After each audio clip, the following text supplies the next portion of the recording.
नमो वः। अद्य वयम् उच्चारणस्थानानि पठामः।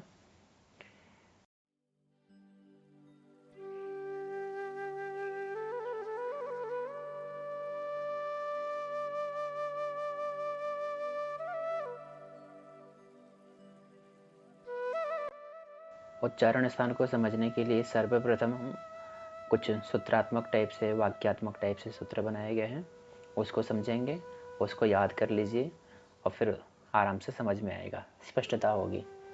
अकुह विसर्जनीयानाम कंठः, बोल बोल करके सूत्रों को याद करें, अर्थ स्पष्ट हो जाएगा। अ बोलें तो अकार, कु बोले तो क वर्ग यानी क ख ग घ ङ, फिर ह यानी हकार, और विसर्जनीय मतलब विसर्ग।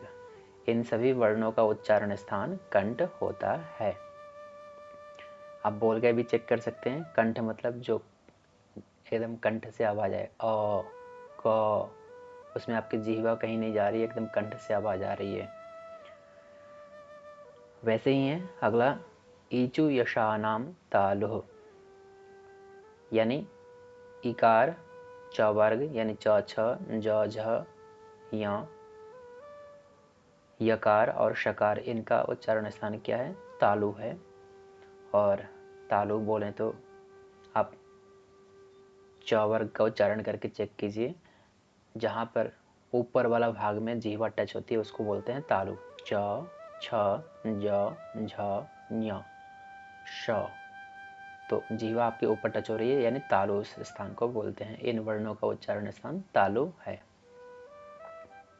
अगला है ऋतु रसाणाम मूर्धा, यानी ऋकार ट वर्ग ट ठ ड ढ ण, फिर र, रेफ मतलब र, चाहे वो किसी भी रूप में हो, शकार, और इनका उच्चारण स्थान क्या होता है? मूर्धा होता है। तालु से ठीक ऊपर वाली जगह को बोलते हैं मूर्धा। इसे बोल के चेक करें, ट, आपकी जिह्वा तालु से ठीक ऊपर जाएगी, ट ठ ड ढ र, है ना, श। तो इस प्रकार से ऊपर वाले तालु के ठीक ऊपर वाले भाग को मूर्धा बोलते हैं। अगला सूत्र है ऋतुलसानाम दंताः, यानी इन वर्णों के उच्चारण स्थान दंत हैं। सबके अंत में ऋतुलसानाम, ऋतुरसाणाम षष्ठी का रूप है, यानी इन वर्णों का। तो ऋकार हो गया, त वर्ग हो गया, त थ द ध न, और लकार सकार, इन सभी वर्णों का उच्चारण स्थान है दंत। उपपदमानीयानाम ओष्ठौ, उपपदमानीयानाम ओष्ठौ, यानी उकार प वर्ग प फ ब भ म और उपधमानीय, इनका उच्चारण स्थान ओष्ठ होता है। यानी प बोलोगे तो दोनों होठ आपके टच होंगे, प फ ब भ म।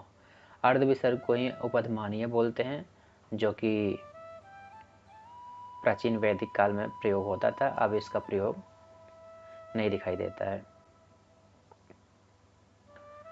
अगला है यमगण नानाम, यमगण नानाम नासिका च।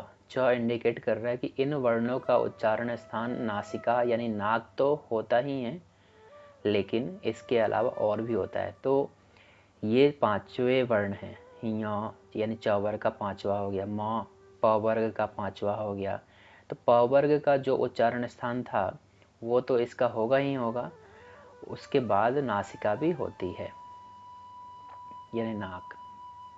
ठीक है, तो यदि पूछा जाता है कि म का उच्चारण स्थान क्या है, तो आपको नाक भी बताना है और उपपदमानीयानाम ओष्ठौ, ओष्ठ भी बताना है। वैसे य का उच्चारण स्थान क्या हुआ? च छ ज झ य, तो ईचु शानम तालु, तो तालु भी हुआ और नासिका भी, यानी पांचवें वर्ण का उच्चारण स्थान नासिका तो है ही, लेकिन प्रत्येक वर्ग का जो भी उच्चारण स्थान होगा वो आराम से कर लेंगे। ए दयितोः कंठ तालुः, यानी ए और ऐ का उच्चारण स्थान कंठ तालु है। ए आप जिह्वा से देखिएगा तालु में भी टच होगा और कंठ से आवाज़ आएगी, लेकिन झटके में टच होगी आपकी तालु से जीवा। ए ए ए ए ए शुद्ध रूप से बोलेंगे तो टच होगा, यदि आप नहीं करते हैं तो फिर अशुद्ध उच्चारण करेंगे। वैसे ही हो गया ओ दौतोह कंठोष्ठम, यानी ओ और औ का उच्चारण स्थान कंठ और ओष्ठ है। ओ बोलेंगे तो आपका होठ टच होगा ही होगा, और कंठ से भी आवाज आती है ओ औ। वकारस्य दंत्योष्ठम, यानी वकार का उच्चारण स्थान दंत और ओष्ठ है व। नासिका अनुस्वारस्य, अनुस्वार का भी उच्चारण स्थान नासिका है। अब आपसे पूछा जाता है प्रश्न कि नासिका से किन किन वर्णों का उच्चारण होता है, तो नासिका से एक तो अनुस्वार का हो गया ये, और एक पांचवें वर्ण का यमगण नानाम नासिका च। ठीक है, तो ये जरूर ध्यान में रखेंगे। इस प्रकार से ये उच्चारण स्थान बहुत इंपॉर्टेंट है। यदि संस्कृत भाषा सीखते हैं, कक्षा 9वीं में है या किसी भी क्लास के कोर्स में है, तो आपके लिए लाभदायक है। हिंदी वालों के लिए भी उपयोगी है।